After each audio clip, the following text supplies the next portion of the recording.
Welcome to Community Liberation Podcast, a podcast about applying revolutionary theory to revolutionary practice. My name is Silvia, and I'm an organizer from Community Liberation Programs, or CLP.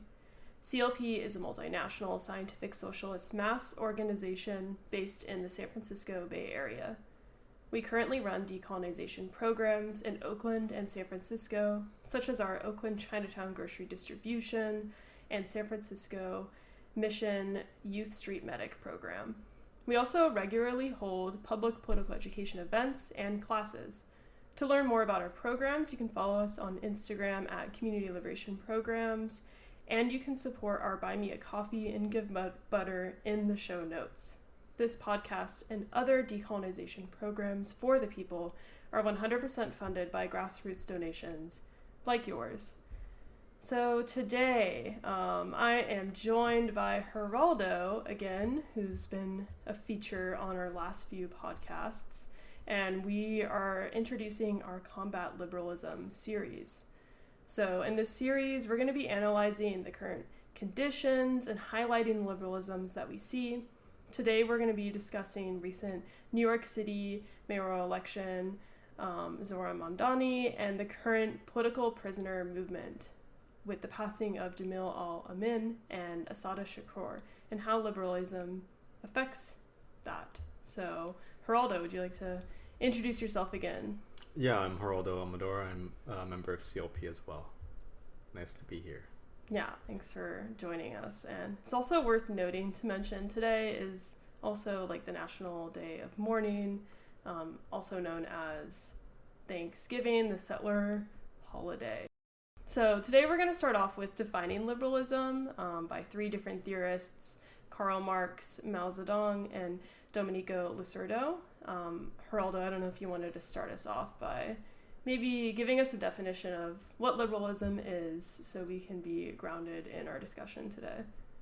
Yeah, I can kind of support with that. So I can kind of go over maybe the general understanding of liberalism is. Liberalism is a kind of a broad term. It really means different things from different people, different theorists, and different people from different countries. But generally, Marx really talked about how liberalism was a bourgeois political ideology, or I guess it still is, which highly kind of focuses on individual autonomy, private property, economic freedom, and civic freedom. A lot of the big ones we think of are like freedom of speech, freedom of private property, so freedom to own land, freedom to have workers, freedom to have people in your factories, etc. Obviously things have definitely changed since the kind of first iteration of liberalism, but it was a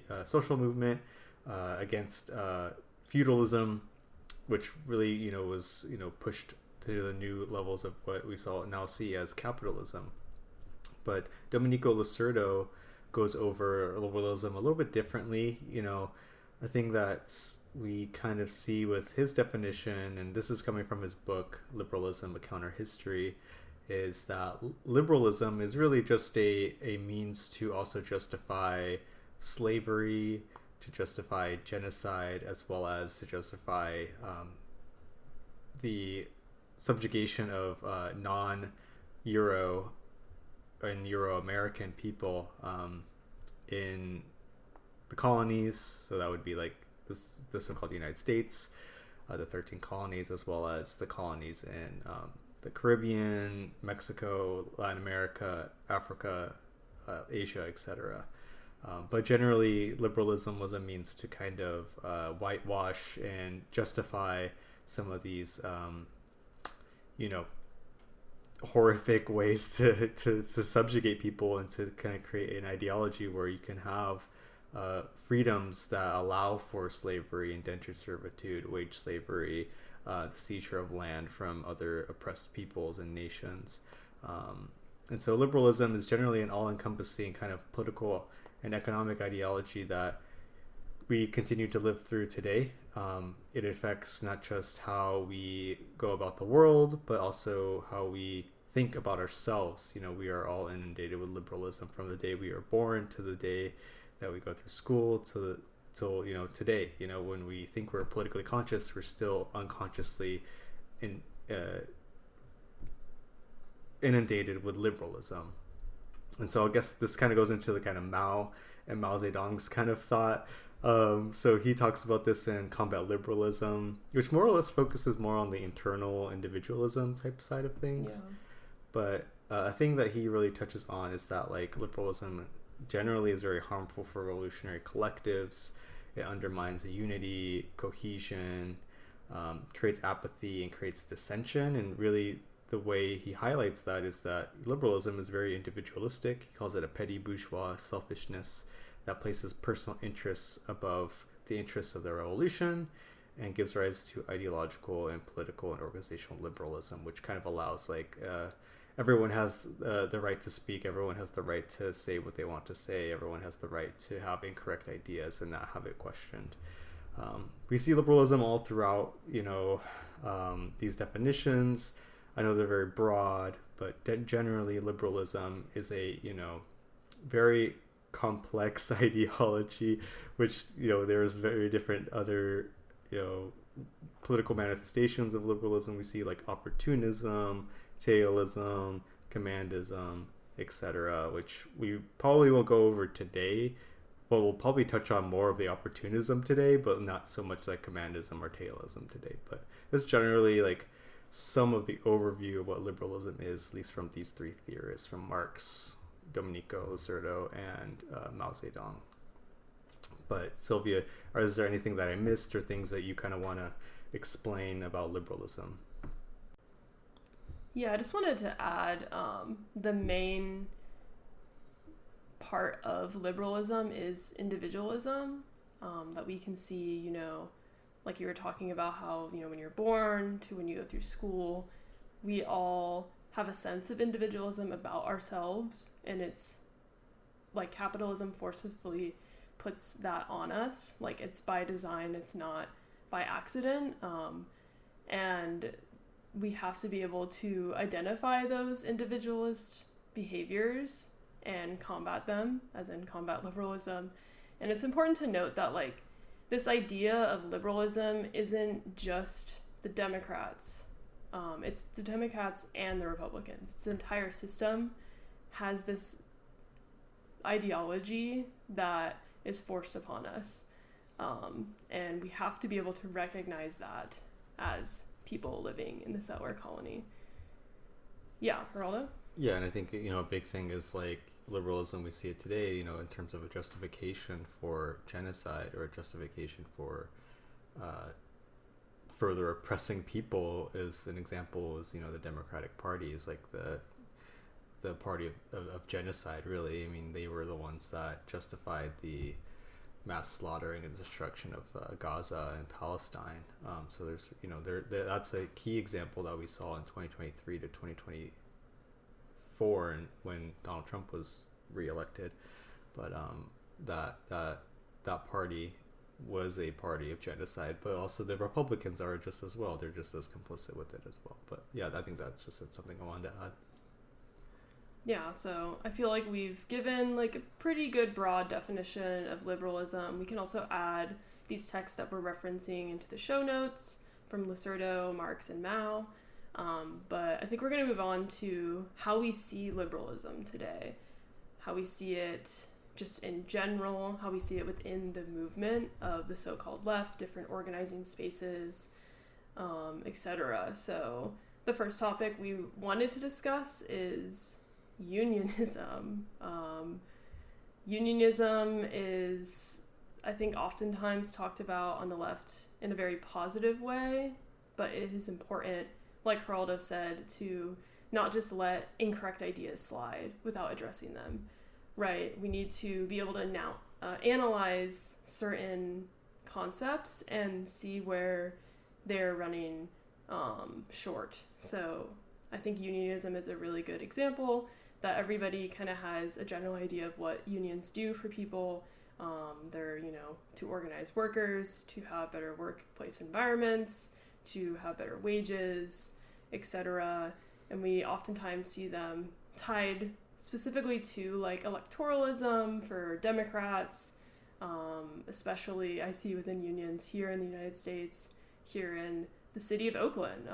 That's like the first thing we're going to talk about. So it was shown on the news, I can't remember, like a few months ago. Yeah, Geraldo, you got it on your phone? Yeah, I have it up. But so this is coming from the International Federation of Professional and Technical Engineers, or the IFPTE Local 21. And they are the local union for public transit workers and the Department of Transportation. So specifically in Oakland, they had they wanted to get a new contract out. And so one of the workers was talking about how they wanted to fight for more bike lanes, more accessible places for, transportation throughout Oakland. Most of them were civil engineers, and it seems fine and whatnot. They just want more money, more of those super profits from the third world or whatever. But that's fine, whatever. But one thing they actually were talking about in their negotiations, which I thought was like the most telling thing, was that they were actually advocating for not just more kind of this fair pay to keep up with inflation, which is I understand where they're coming from, but the thing is that they wanted to, quote, civilianize the IT department so that the police department could have more police officers in the streets, and to increase police officers all throughout Oakland to keep the streets safe. I'm I don't understand how the Department of Transportation would be, especially workers, would want to increase the police presence in their city. But I mean, it makes sense. I'll go into that a little bit later, and just in terms of like more contemporary like theory and whatnot, like kind of touches on that. But just an example is that all the people that were advocating for increased policing all throughout Oakland were predominantly white. They were within their 20s. And they all looked hip and cool, which was really kind of an interesting, dichotomy following 2020, the, Black Lives Matter, abolish the police movement to today. And they're also like in Oscar Grant Plaza too, Yeah. like saying these things, which is such a contradiction, No, yeah, it's like dancing on the grave of a dead person. Yeah. But yeah, go ahead. Yeah, but like not just this union. It's not, I think the point here is that it's not just isolated to the City of Oakland Workers Union. Like, I have seen it in other unions where, especially during like 2023, put out a statement that is so like normalizing language towards Palestine, saying that there's atrocities on both sides or whatever. Like a horrible statement, and then you have people in that union saying it's too pro-Palestine.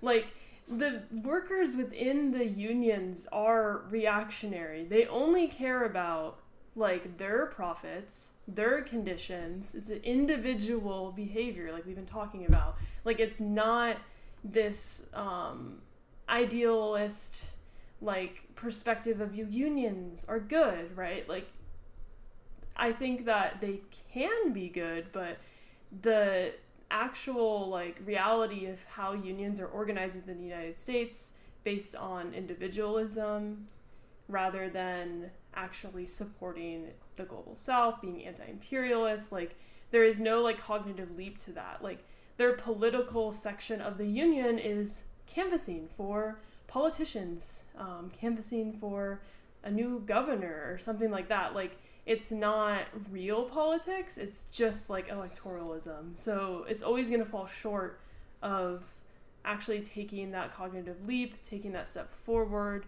towards being revolutionary, right? Like, you can become like more revolutionized within union politics, like organizing, seeing the faults, and taking your own step and doing something more. But we as CLP don't see unionism as the end-all be-all. We don't see it as the way towards revolution. Mm-hmm.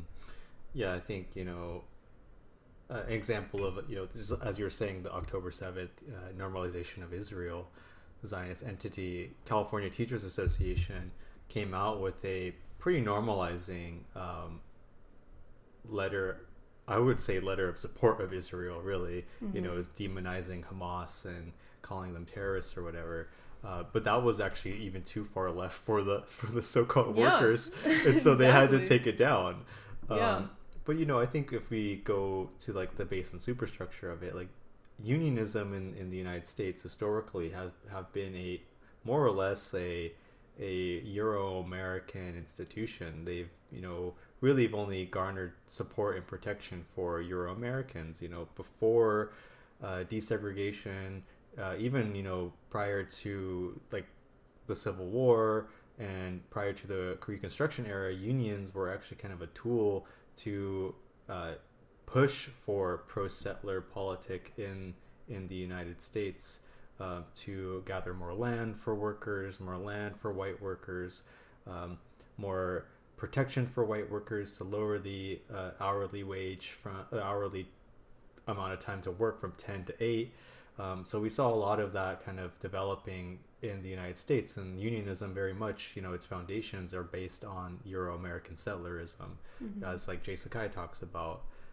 And generally, as we see as the development of the United States, like generally most folks that are within unions are part of the labor aristocracy.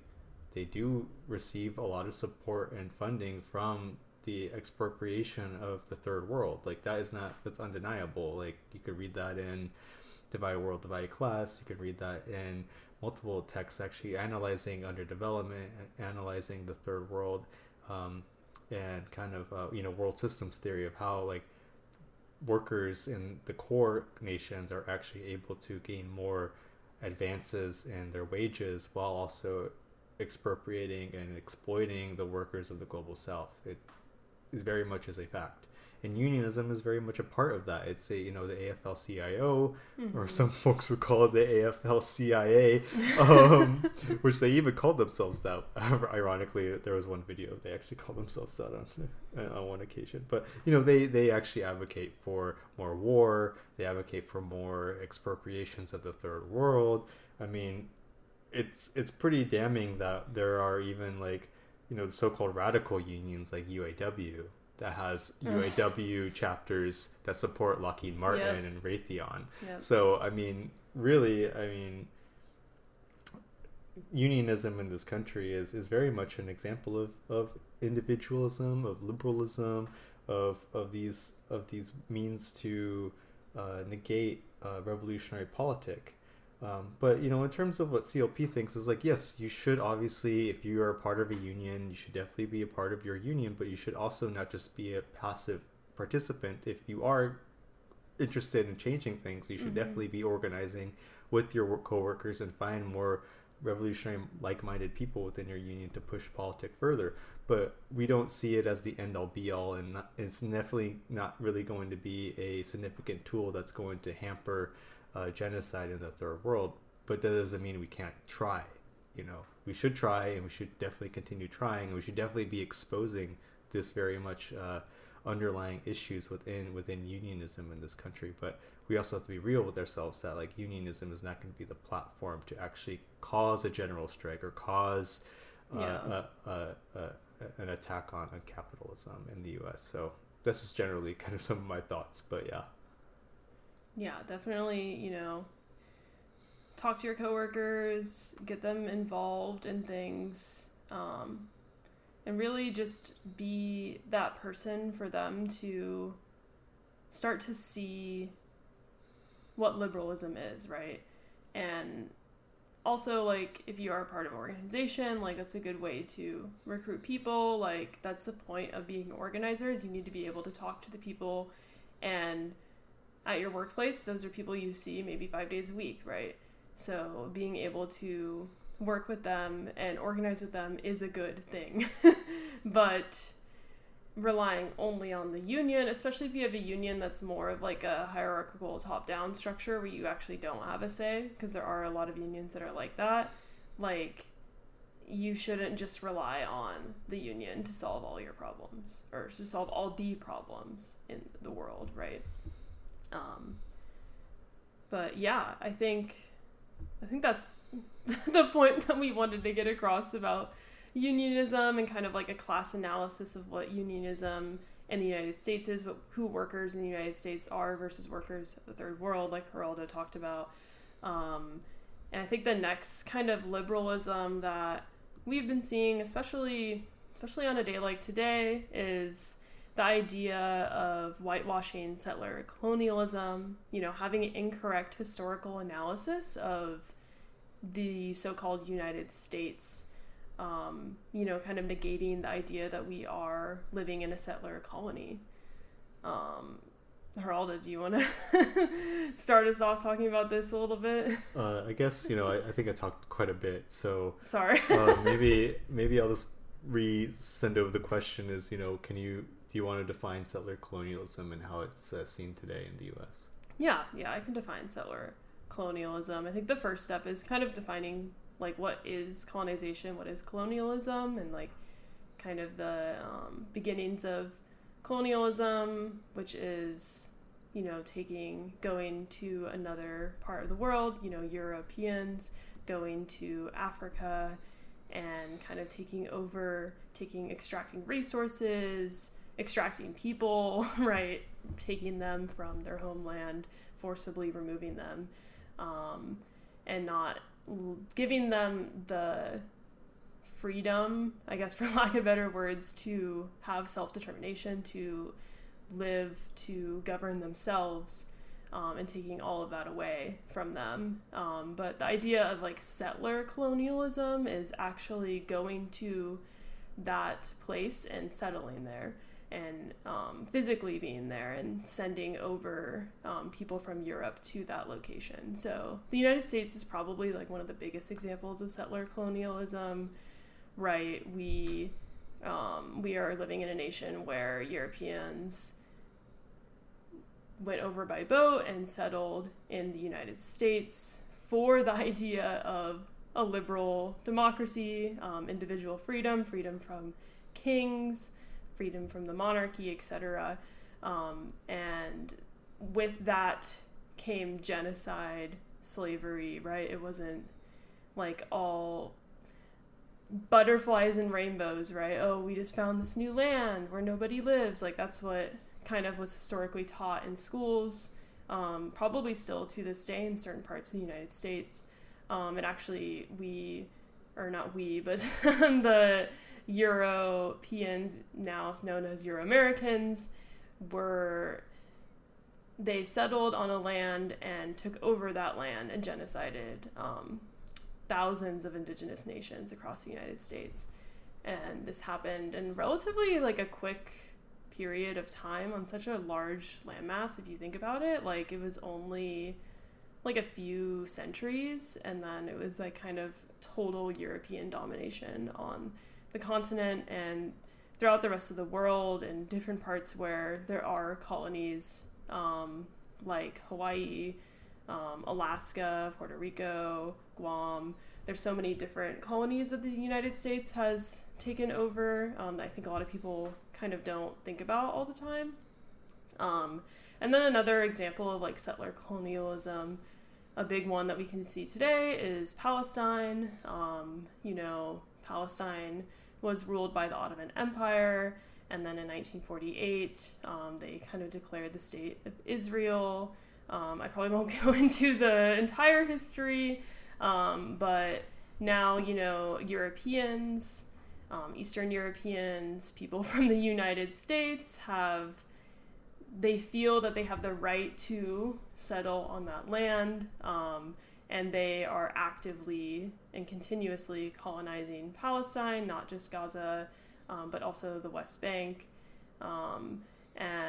So those are what settler colonies are. And I think the idea that we are no longer living in a settler colony is incorrect, because I don't see there being an endpoint to settler colonialism if there isn't like a revolution, a national liberation struggle, to where the people who have the right to that land are guaranteed that land and governance of it.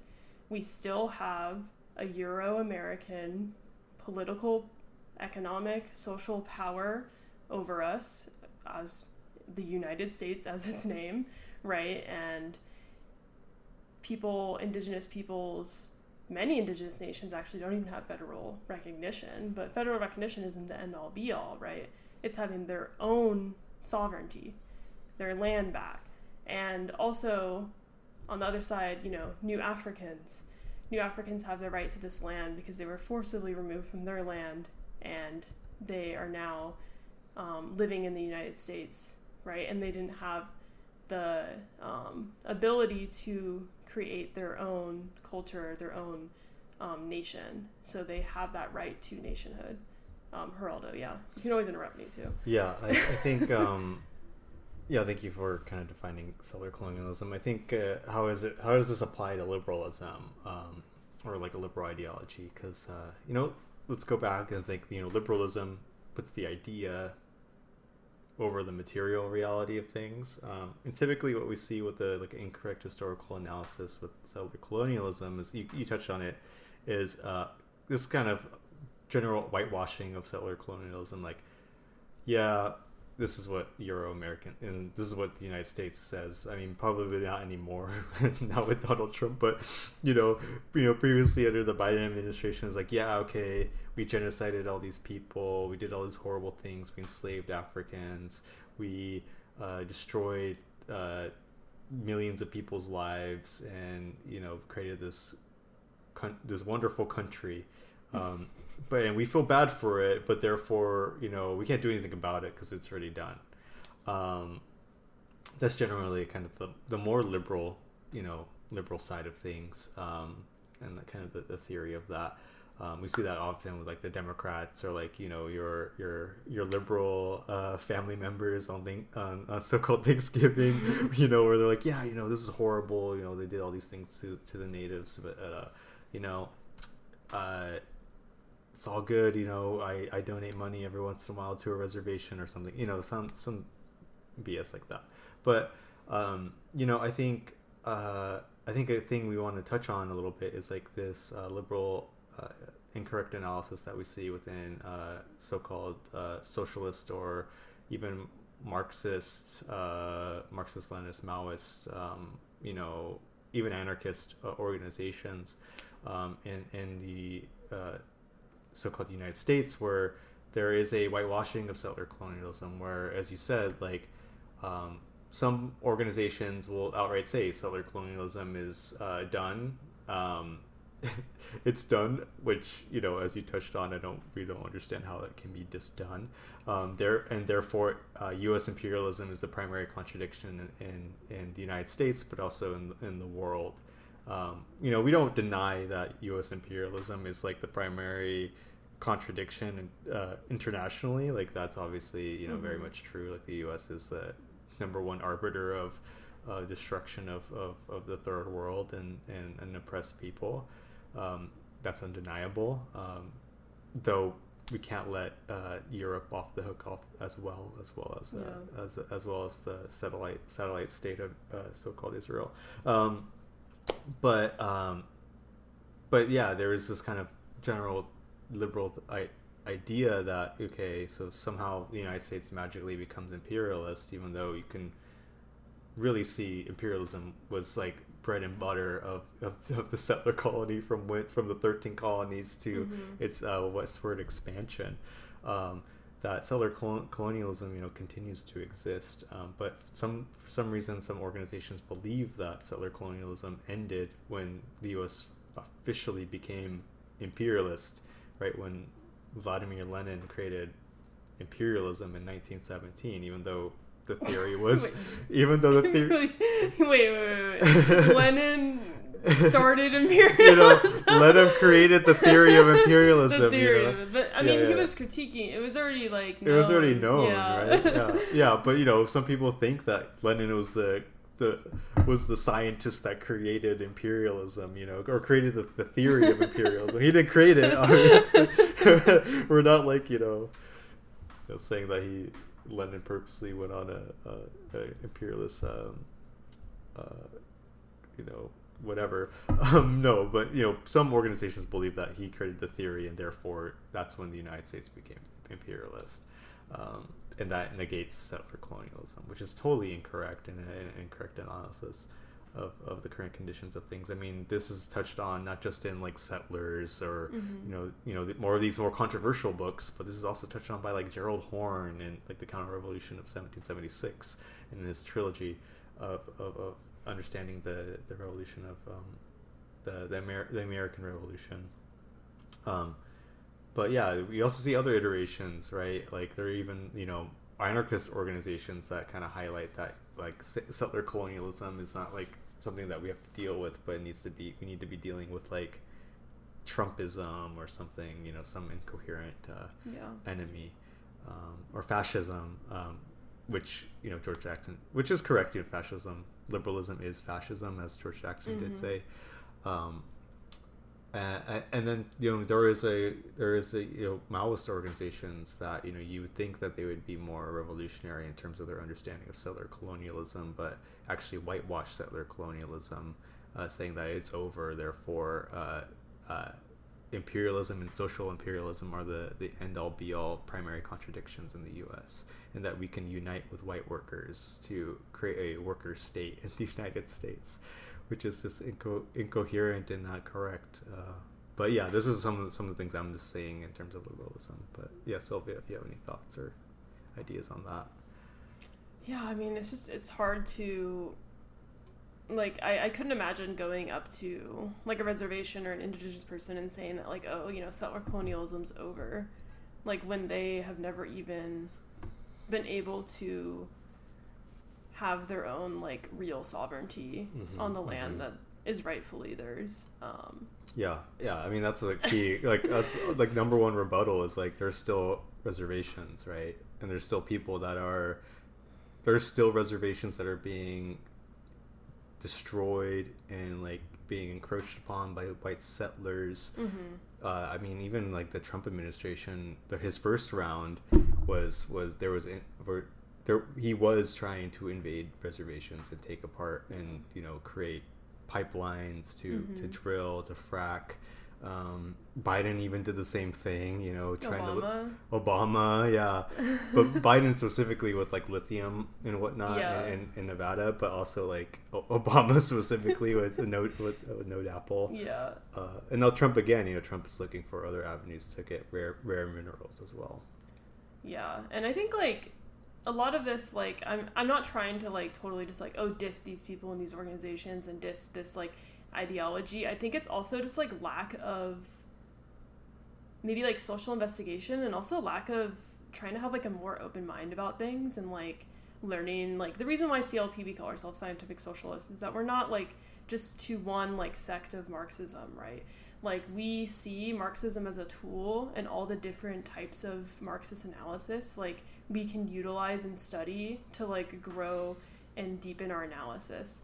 And I think also just being able to touch grass and like doing more social investigation, like maybe you're a person that's always just like lived in major cities, and like typically in major cities like there aren't reservations really close by, but like if you actually are able to like go out into the world, like I went to college, I think I've talked about this a little bit, like in more of a rural place where there's a lot of reservations and like a lot of different indigenous nations, and like that is somewhere where you can kind of experience and like open your mind and really be able to question some politic that you may have been preaching or studying, and be able to actually talk to people and deepen or kind of change your analysis and think through things in a more dialectical way, rather than just what this is or this isn't.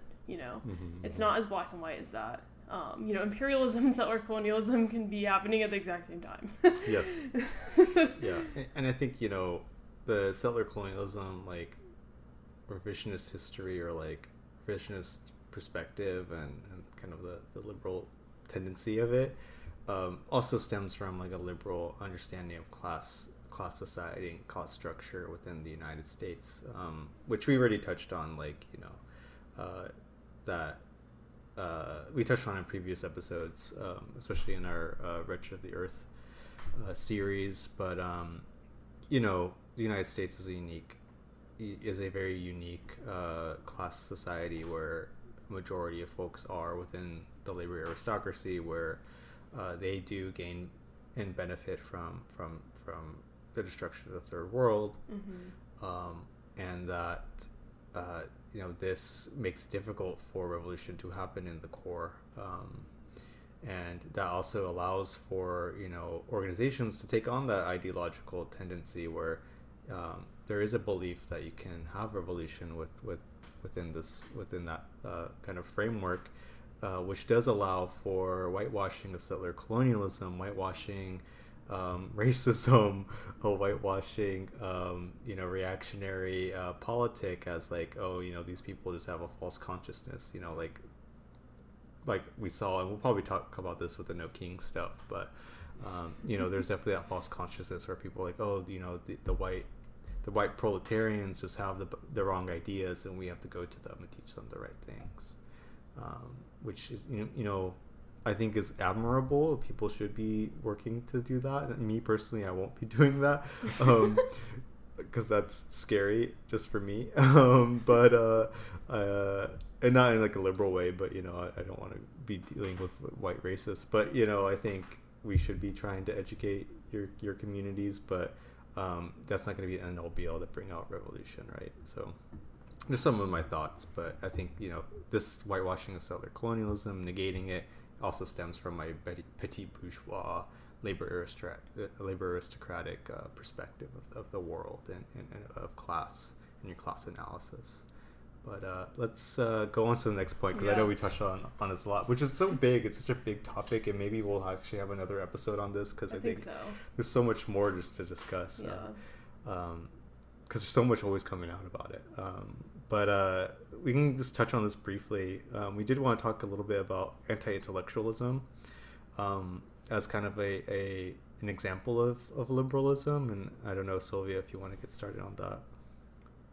Yeah, I think, we see it a lot within the United States. I think just by us as an organization having, like, reading groups, that's, like, one example of, like, seeing, like, a little bit more of an anti-intellectualism, and seeing the different types of people, not just, like, our reading groups, but I've been to other reading groups with other organizations, maybe more so there, where people may be, like, a little bit more dismissive of things that challenge them, saying things are, like, really inaccessible, but they do have, like, the ability to learn. I think, like, and this also stems from the U.S. educational system being so horrible.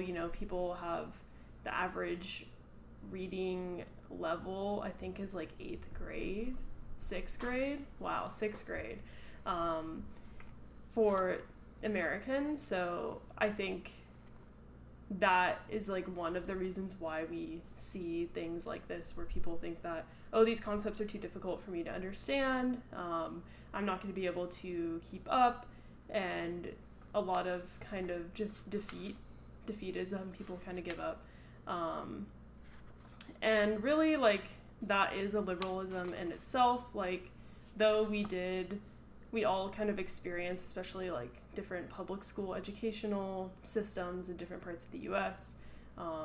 We did experience pretty poor education. That doesn't mean that you can't learn and grow as an adult.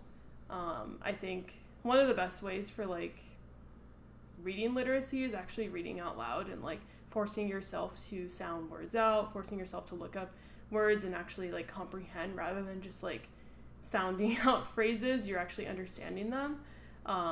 But yeah, we also have experienced a lot of accessibility ideas floating around, like, in the organizing sphere. I think especially since 2020, like, people want things, like, to be accessible, which is, like, isn't inherently bad. Like, I think we do want to make our reading groups accessible, like we do as CLP. Like, we've done a lot of hybrid ones, so if you can't make it in person, you are able to join in online. We require masks, but it's not always accessible. Like, we've had a venue where you had to walk up a flight of stairs. Like, that's inherently not accessible, and there's no way we could have gotten a different venue. because they're too expensive or too small, not the right times. So it's just like organizations can do the best to their ability, but nothing is going to be like 100% accessible. And I think like we as people need to kind of internalize some of these liberalisms and individualisms, all about me, like, oh, I need this, I need that, really to kind of push yourself and challenge yourself to do better in a way. I don't know how to explain it. It's like kind of hard to explain in this context. But Geraldo, I don't know if you had something else to add. Yeah, I think, with our political education, reading groups, etc., like we do try to bring it multimodal. As you said, yeah, sometimes it's just impossible. Like we had that one venue where we had to go upstairs, and like it was the cheapest venue we could get. We are on a tight budget here. We can't just get a bougie venue. We've actually had 2 venues where you've had to walk up a flight of stairs. Yes, yeah. And one venue was free, which luckily we were actually able to do that. But other venues, were very cheap. But other ones that are like first floor, wheelchair accessible, all of these things come with a premium. Not to say that we shouldn't be advocating for those things, but that's an example of private property where it makes it inaccessible for even organizations to make things accessible. Yeah. And yeah, we did the hybrid options, and we try our best with that, with the means that we have, and it's difficult. You can't make everything as accessible as possible. We tried to do it with summaries, so people don't have to feel pressured to finish the reading. We go over summaries of the text. We do all our summaries by ourselves, by hand, not using AI. We read the text multiple times so that we're actually able to provide a quality experience for people, and we also provide it for free. So we try our best, but in the past we have seen people say that it's too difficult, it's too intellectual, it's too inaccessible. And inaccessible, usually it's around like it's just too intellectual, it's too challenging. And sometimes when that's totally understandable, and we did provide, and we do provide like dictionaries that we've created by hand from our own hard work. Not to like totally like praise ourselves, but it is a lot of work that we put in to make things accessible. But we have our dictionaries, we have our audiobooks that we provide, we have our primers, our articles, our podcasts, to kind of go over some of these things. But some people, there's definitely an individualism about it, where if they feel challenged, and this is, I think, a kind of a psychological thing we notice is within American education system, where we're demonized for not having everything, or not having the correct ideas or the correct answers. And sometimes that kind of comes out, especially I've noticed it comes out with and within political education, where we're all learning how to do this, and we're not all experts. And sometimes when challenged, some people revert back to some of those kinds of unconscious thoughts and behaviors that we all have to unlearn. Because I even had those things going through some of this stuff, but you have to push yourself and challenge yourself. And there's one thing James Yaki Stiles touches on in Meditations, and you can hear more about this in our previous episodes on Wretched of the Earth, but he does talk about this, and this is just a direct quote because I think it's important. And just briefly, James Yaki Stiles, political prisoner. He was a prisoner when he was in his teenage years, was released, then became a prisoner again when he was in his 20s, didn't really know how to read very well, and challenged himself. And this is what he wrote in the text was, the Euro-American idea that ordinary people can't be, or shouldn't be intellectual. We have to get away with this idea, get away from this idea that only a certain type of people or group of people can be intellectual. All people can be intellectual. It's our task to create a how to think program for everyone. And so, yeah, I think, we have to get away from the kind of the negative mindset that we can't learn. That we can learn, that we have to try to learn, and that we can always be intellectual, and that everyone can be intellectual, just in a different way.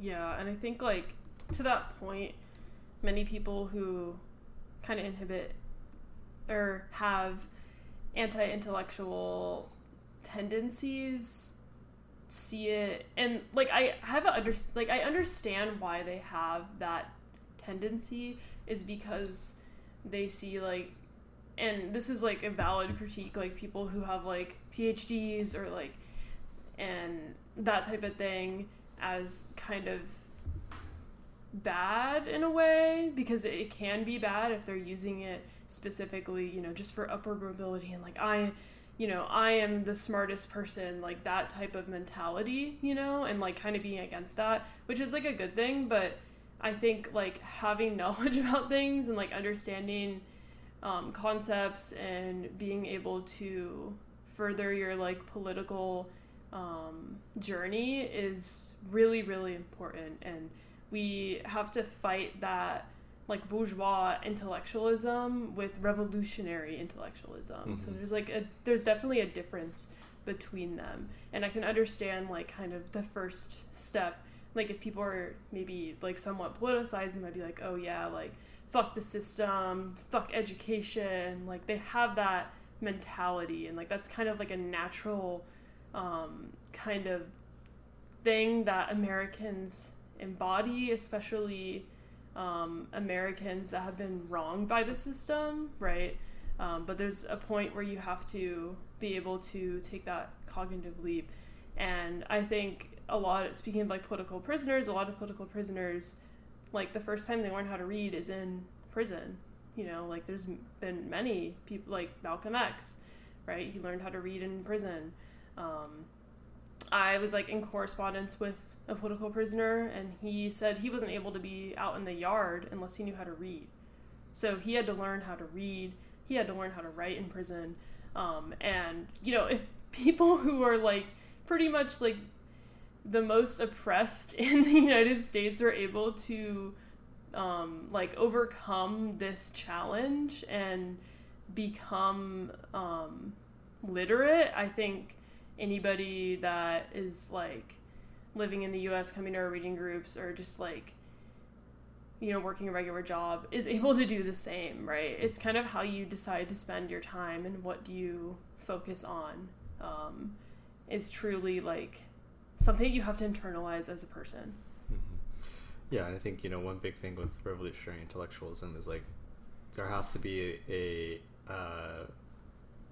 level of humility. I think people have to be have some humility, not just, and you know, we don't really believe in this like teacher student dialectic, but like the student teacher student dialectic is more appropriate. And you know, both sides of that dialectic need to be humble and be open to accepting new ideas and accepting criticisms, but also accepting change and how to learn and how to engage with material. And I think that is like, you know, James Arcusales talks about it. We were trying to create how to think programs, but we're also trying to create, you know, ways for us to become new people and to think through things and become more educated, more intellectual, more challenging ourselves to be more cognizant of how we push forward and how we push the movement forward. And I think, you know, liberalism is very much a thing that, you know, stifles that development and growth, and we have to unlearn it, and we have to challenge it, and we have to learn how to move forward. So I think that's generally kind of the last point on that intellectualism. Yeah, I think we can move on to kind of our third segment. Now that we've gone over liberalism and how we see it today in ideas, we can go over kind of more specific examples and like things that have been happening in the news in the past few months.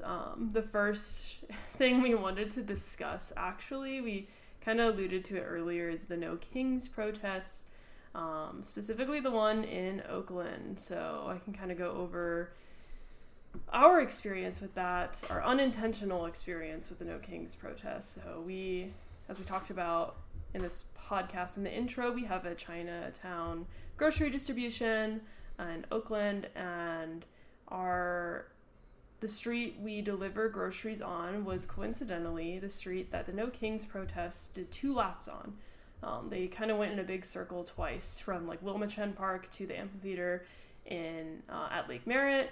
And we had like a rough distribution that day. There was some like contradictions we were dealing with, and we got to the end, and we usually do like a debriefing to kind of get everybody's thoughts on how the day went, and then we do a political debriefing. So we're in the middle of a political debriefing, and we're hearing some noise, right? We're hearing some loudspeakers, and I knew the No Kings protest was going on that day. We saw the flyers, we're out and about, and it starts getting closer and closer, and it's some guy like singing on a mic. It was a very interesting experience, to say the least. I won't get too much into our thoughts on that, but they start turning down the street we're on, and we're like, oh no. So we kind of just had to end distro there. We weren't able to debrief. We weren't able to do our political debriefing, and we just kind of had to experience the No Kings protest. So we had a table set up because we had some folks tabling, and for the elders specifically, but all these No Kings protest people are coming up to us, getting water, and from our observations, we see probably 90% of the things hanging in the air are American flags. We see like maybe one Palestine flag, right? And I mean, the whole idea of No Kings is to bring back the Constitution, to bring back what we talked about earlier, the beginnings of settler colonialism, essentially. So, the idea that the No Kings protest is revolutionary in any way, or like the average person going to that is, at least like a little bit on the quote unquote left, I guess, is probably an inaccurate analysis of what the No Kings protest is. From what we observed was many, many white people in, the city or the town in Oakland, right? And it seemed like a lot of people at this protest, to me, I mean, maybe this is just like an assumption of mine, but like they seem like they don't actually live in Oakland in a way, or they live in like the Oakland Hills or Piedmont or Alameda. That seemed like the demographic from what I could see. You did have like SCIU unions there. I know different organizations like PSL was there, but it was a very interesting juxtaposition of our distribution, and then having this protest kind of interrupt our distribution, block all our cars in, and really like, what is this protest accomplishing, and like, are there revolutionary forces within it? Yeah, I think it actually gave a good highlight of our experience, our unintentional experience. Yeah, I think some things we also saw were like some Western chauvinist signs, Mm-hmm. calling Donald Trump Kim Jong Trump, or Kim Jong Trump or something, or trying to make a connection that Donald Trump is as evil as the evil dictatorship of North Korea. So obviously demonizing the DPRK. There was ones like, talking about Donald Trump and Putin and Russia, which is kind of interesting that is still a thing, even though like that kind of died out. Mm-hmm. Calling Donald Trump a dictator, like aligned with like Russia and China and all these types of things. And I think that's the interesting thing that with all these protests bring out is a lot of your Americans do have these chauvinistic perspectives of the third world. They think that they want a more kinder, gentler fascism in the United States that is more accommodating to their lifestyle and not really disruptive to and not so in their face the fascistic tendencies of things. They would prefer Biden, that Biden, who has deported more people than Donald Trump ever has today in his 4 years. Like they want a more kinder, gentler old man in the White House that does these horrible things but doesn't publicize it. And I do think you bring up a good point. We see the No Kings protests, like Sovereign Media did a really good post on that little like news analysis of the No Kings protests several months, 1 month out. They did a 1 month in review of the No Kings protests, and they talk about how they can't see anything that has been done. Donald Trump has continued to ramp up the ICE raids, continued to ramp up the big beautiful bill, and the Democrats' capitulation to the Trump administration with the ending of the longest federal shutdown, basically giving Donald Trump everything that he wanted. And talking about how basically these organizations that were sponsoring the No Kings protests, Indivisible, the Democratic Party, 5051, all are kind of this like astroturf, ways to make it seem like a grassroots movement, but really was like a top-down effort to kind of nullify some of the tendencies and potential, radical, thoughts and ideas that people may have had prior to No Kings. So it was kind of like what we call a pressure release valve, and we see this commonly, especially with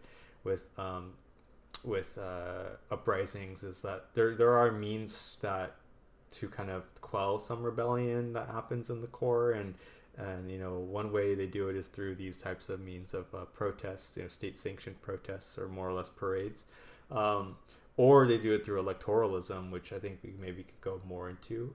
But generally, the No Kings protest was a very liberal protest that, meant to quell some of that internal contradictions that people may have been feeling, and unconsciously, highlighted those internal contradictions to be more chauvinistic and more liberal than you would really think they would be. But maybe we can go into the next point. That was just a little bit of a thing we wanted to talk about, was the No Kings in our experience. But, we can go into the election of Zohran Mamdani, and then kind of go into how that is related to some of the things that we're seeing here in the town, in Oakland, even in San Francisco too. We'll probably touch on that a little bit. But yeah, Sylvia, do you want to go on the election of Zohran? Yeah, big news, I think. This is, an election that just it's very interesting that, people across the United States have such a opinionated kind of like we're going to have change of this like mayoral election in New York City. Just that in itself is pretty wild. Like people at my workplace, chanting his name after he got elected, like people in my union, yeah, Geraldo, I don't know, you have your... No, I saw, you just reminded me, is we were walking down the street in Oakland, and there was a woman wearing a shirt, and it said hot girls for Zohran. That was the No Kings protest. Was after the distro. Yeah, when we got food. Wow, connected to No Kings, right? Yeah, it's just like it's a pretty intense topic. I think a lot of people have strong opinions on like supporting Zohran. Like he has like a pretty big mass movement of like, the liberal left behind him, and even like more so quote unquote revolutionary organizations or so-called left figures are really behind his election, saying, especially before he was elected, saying this is going to be real change in New York, and if he doesn't follow through with his points, we're going to have to hold him accountable for that change. And this is like something that I think a lot of people just haven't really like stopped and kind of looked at the history of these type of movements like rallying behind leaders. We've seen this before, right? We've seen this with Barack Obama. We've seen this even with Kamala Harris, I guess to a lesser extent, because she wasn't elected and she wasn't even like supposed to be running for president. Yeah. But especially Obama. I think Obama was like a huge breaking point. Like people, when he got elected, and like I think for like good reasons, people were excited. People, like they were like, wow, someone who looks like me, who, his name is Barack Obama, like, is my president, right? Like, they had those feelings, but not learning from this and learning that electing one person in that maybe has, like, some good ideas isn't gonna actually have change. Like, they're still in the system. They are still in the genocidal system. Even if they had like the perfect ideas or on paper, they would never be able to actually implement these. Like Zohran has wants to advocate for free transit. Like, okay, is that actually going to happen in New York City? Like, has that happened in any major city in the United States? And like, are people going to allow him to do that? Like, I don't really think mayors have the capability of like that big of change anyways, personally. But there's like multiple things that, Zohran Mamdani's already stepped back on or already done that are not revolutionary, and like many people have still backed him even though like he's done these specific things, like denouncing the slogan globalized intifada. He's been very normalizer politics on Palestine, specifically one like material thing he's doing actually that isn't just like words, is he's still having Zionists in his cabinet. Like, these are actual things that are going to impact New York City, impact people, and also he's going to keep the current New York City Police Commissioner, Jessica Tisch. Is that how you say her name? I don't know. But she works with the IOF very directly and also identifies as a Zionist, and her family owns a hotel, the Loews Hotel, Loews, and this hotel they let Netanyahu stay in while he's in New York City. And New York City is the hotbed for Zionism. Like, the number one city in the United States that's a hotbed for Zionism. I also think Berkeley is very much a hotbed for Zionism, right? We can see connections from the Bay to New York in that. But by electing Mamdani, it's not gonna like end Zionism. Like, I think that's like some of the type of slogans you would hear from different people on the left. He's like, finally we'll have an anti-Zionist mayor,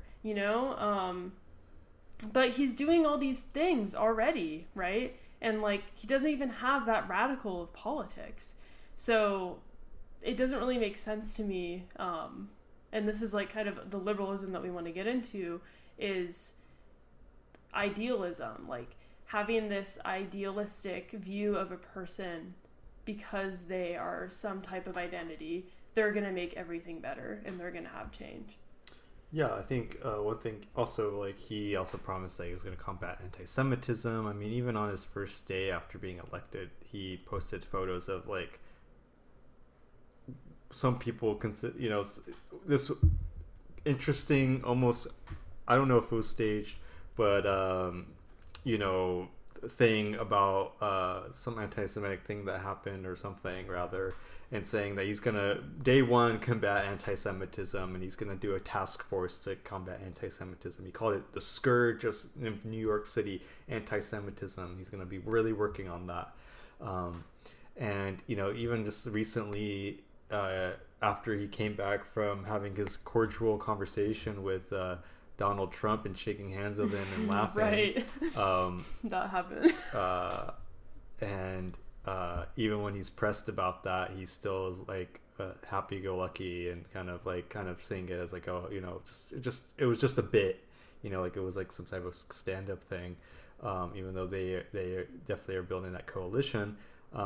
He has pro-YIMBY, pro-real estate people on his housing board. So even the so-called, DSA that, pushed him through and, endorsed him and tried to advocate for him, he's actually kind of, not only is he, working back some of the promises that he was actually saying, but he's also inadvertently, and I think people aren't seeing this, is that his politic of like pushing back and like reverting to a more liberal, neoliberal perspective is actually furthering the ideology of neoliberalism and this type of like reactionary politic within organizations like DSA.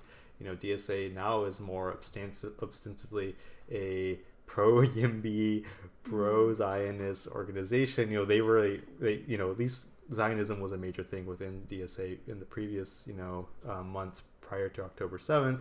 You know, they tried to sell themselves as being this anti-Zionist organization after fighting for it, but at every single convention, they continued to struggle to even pass anti-Zionist resolutions and even enforce it.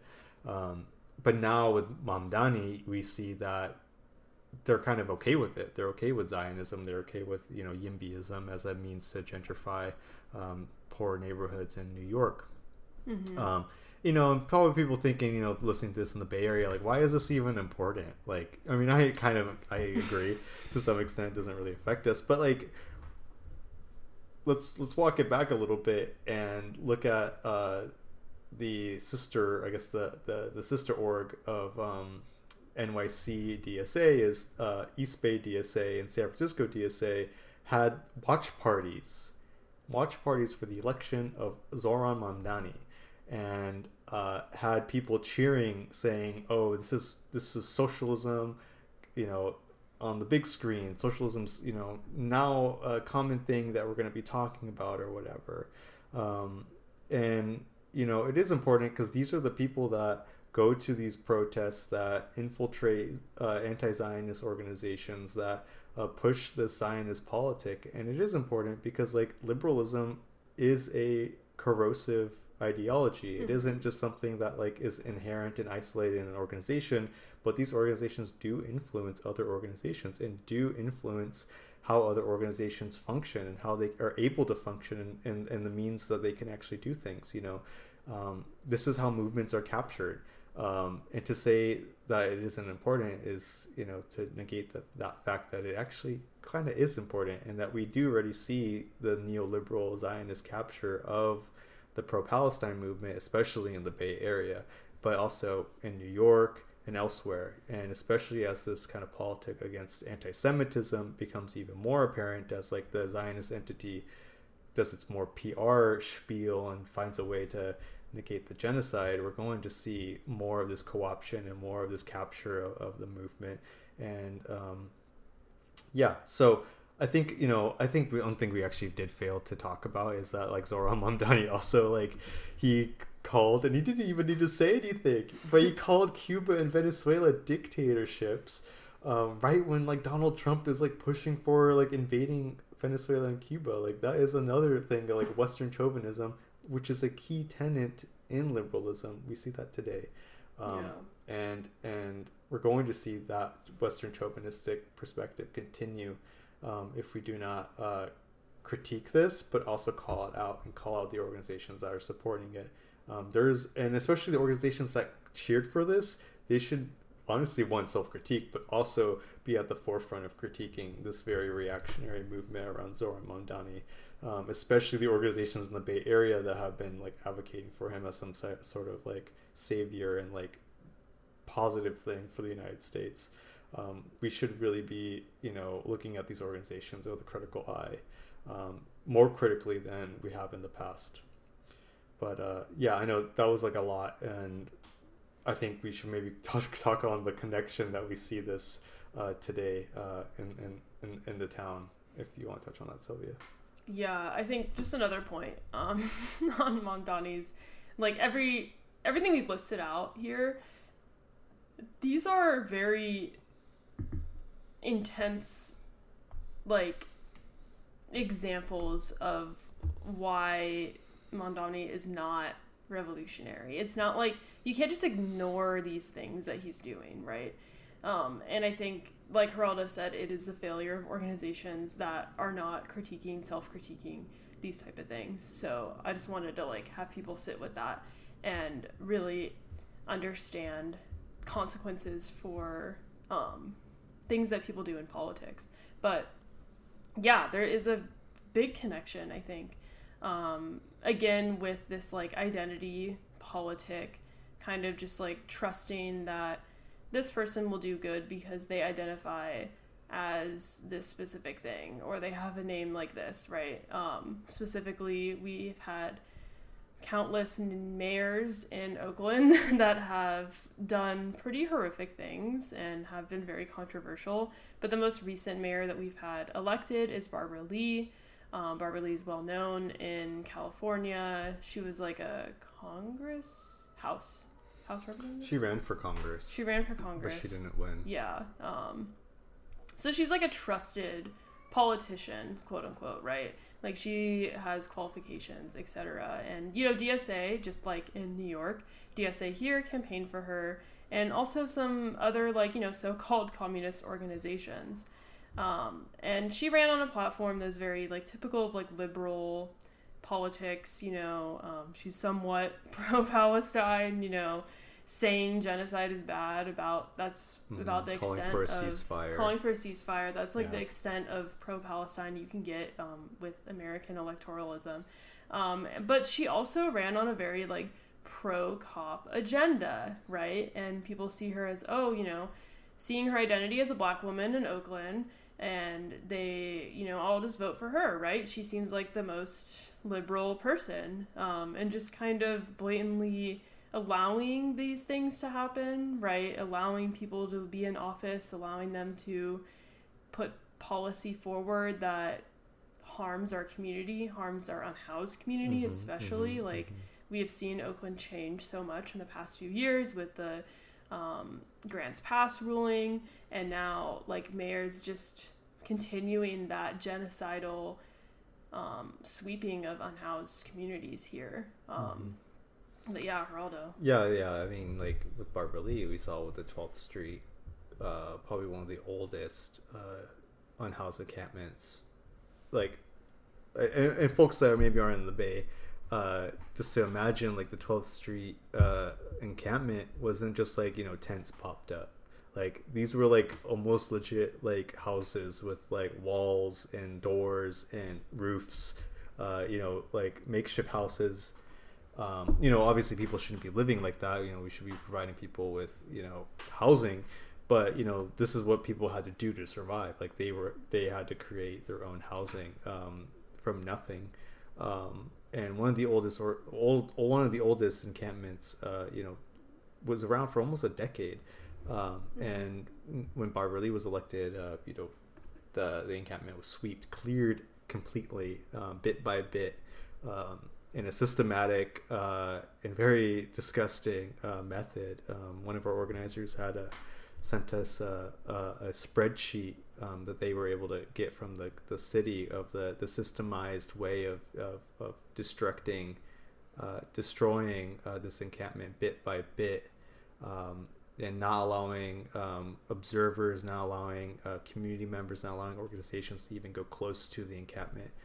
And just like clearing it within a matter of a week, destroying the people's lives and even inadvertently killing, you know, people, and providing them really nothing. Like a lot of these folks like were just thrown back onto the street, or if they were lucky, they were sent to a hotel that, you know, really isn't fit for even like human consumption or human, you know, like it's dirty, it's not clean, and it has mold and it has all these issues, and you know, they're really not really meant for humans to be living in. But you know, she pushing that pro cop agenda, and there's other things like she never called off the CHP, the CHP that's been jurisdiction in Oakland. Yeah, that's been like destroying our communities and like basically, you know, running rampant throughout our communities and arresting people. You know, there's all types of things like that. There was like another instance where like now the police are they got rid of their no chase policy, so now cops can speed down streets at like 100 miles per hour after cars, which actually killed a OUSD teacher. Because of that, you know, OUSD, the teacher was murdered by the police because they were speeding on a residential street just to chase someone when they didn't really even need to do that. You know, I think Barbara Lee is an example of what we saw, similar to Mamdani. And we're going to continue seeing that, in the future. We're definitely going to see more encampment sweeps, more people, more new Africans being arrested and imprisoned, probably expanding the county jail, probably expanding gentrification in Chinatown and in Deep East Oakland and in Fruitvale. We're going to keep on seeing, this happening, and organizations that pushed for her election have said nothing. And we're going to see that continuing if we don't continue to critique it and continue to call into action that these people are actually complicit in genocide, not just internationally, but also internally within the internal colony of the U.S. So, yeah, I think that's a major connection. And another one that we see is in San Francisco. I mean, Daniel Leary, I guess, isn't like Zohran Mamdani because he was what you call it, astroturfed Levi's Nepo baby, yeah. like they gave him millions of dollars to run on his campaign. Situation. But we are seeing that with some of the other folks that are running for city council that are also pro genocide, but with a liberal red paint. But yeah, I think that's some of the things that we talked about. And this is generally electoralism. How can we really have an electoral campaign in a settler colony that's illegitimate, that is built on genocide, and is built on the continuing of genocide of not only Palestinians in the third world, but also New Africans, indigenous people, and oppressed nations within the so-called U.S. So, that's something that we have to consider and something that we have to tackle with and be really serious about. But yeah, I know that was a lot and kind of on the side.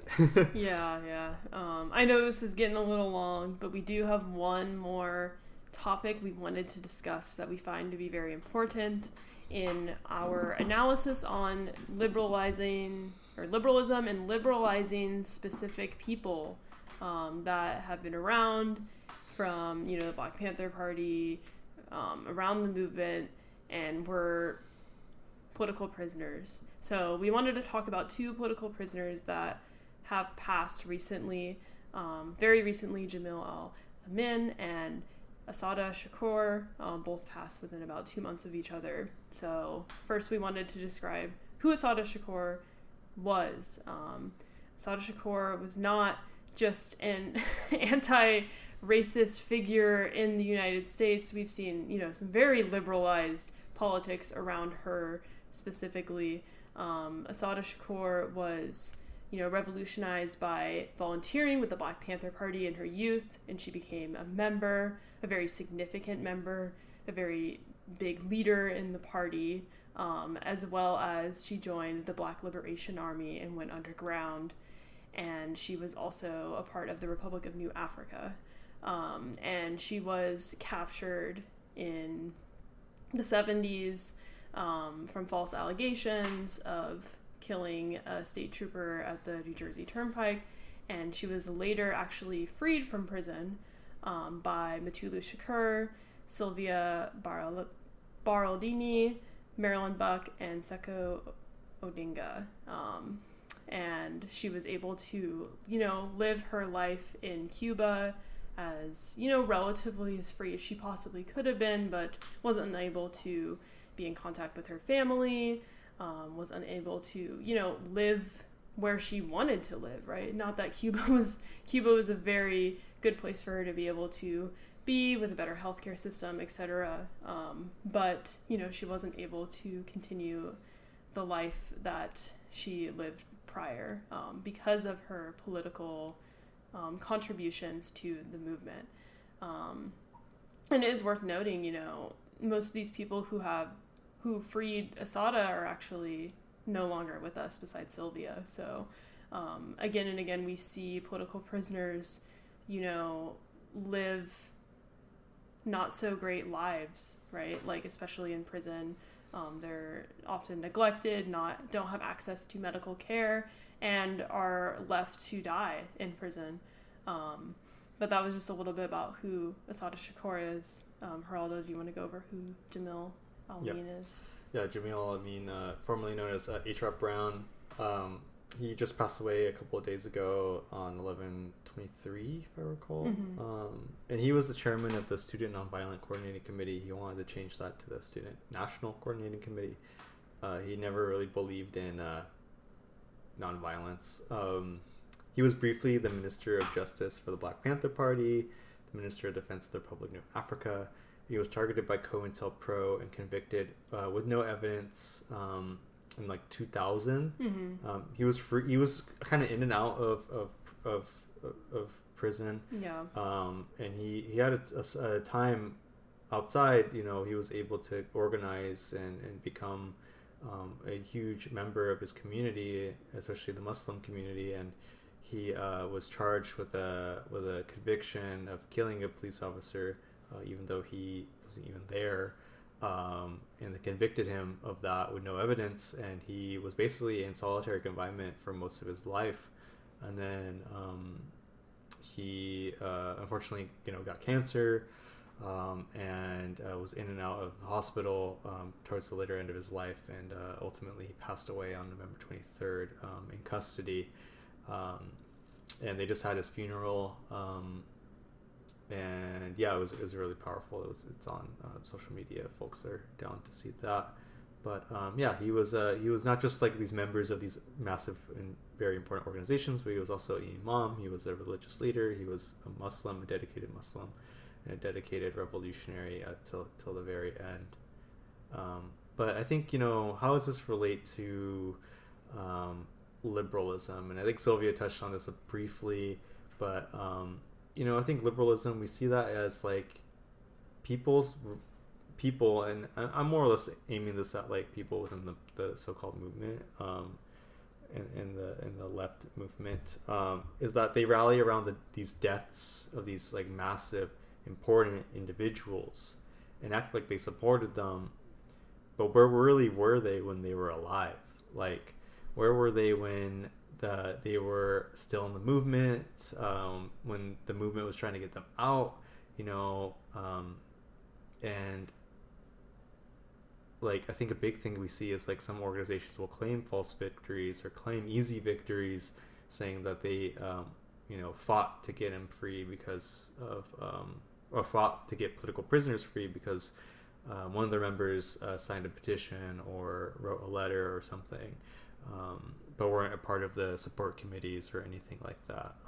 And I think that is like a big flaw in our movement, is that like there is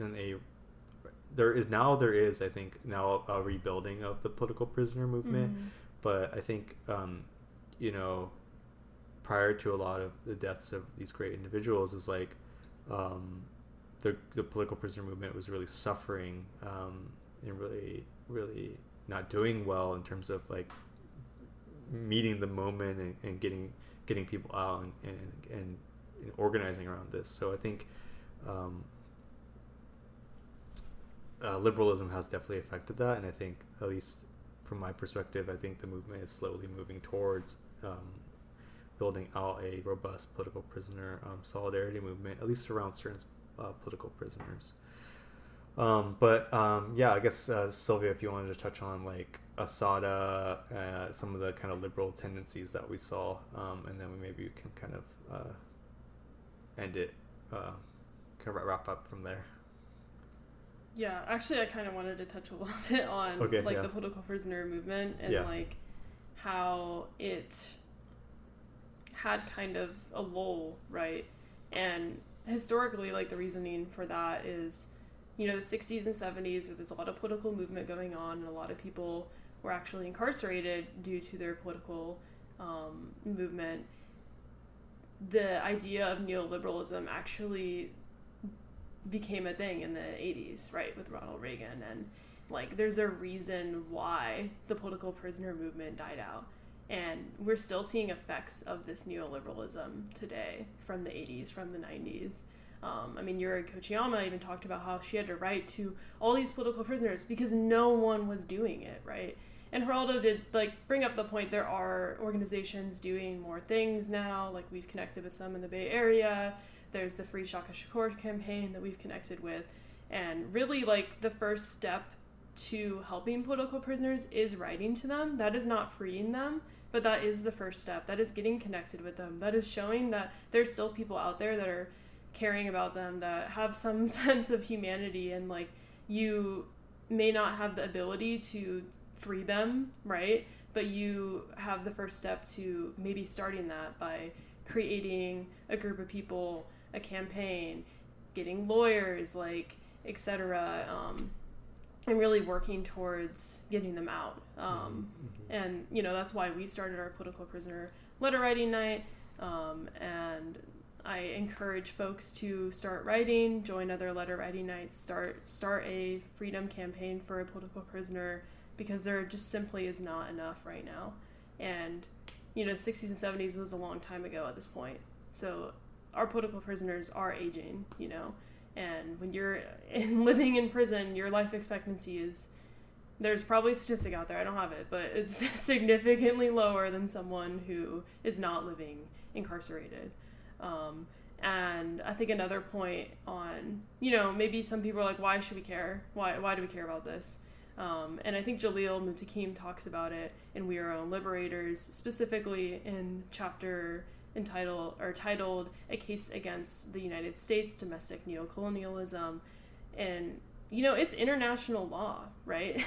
It's international law to fight against colonialism. Colonized people have the right for self-determination and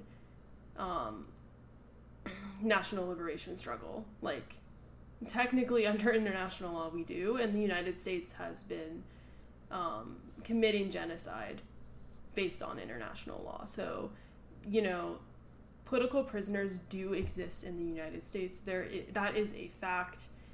There is no way to wrap your head around it in another way, right? Like, this is what our comrades who are incarcerated were doing before they were incarcerated. People like Assata and Jamil were doing just that, and they were incarcerated because of their political involvement in national liberation struggle.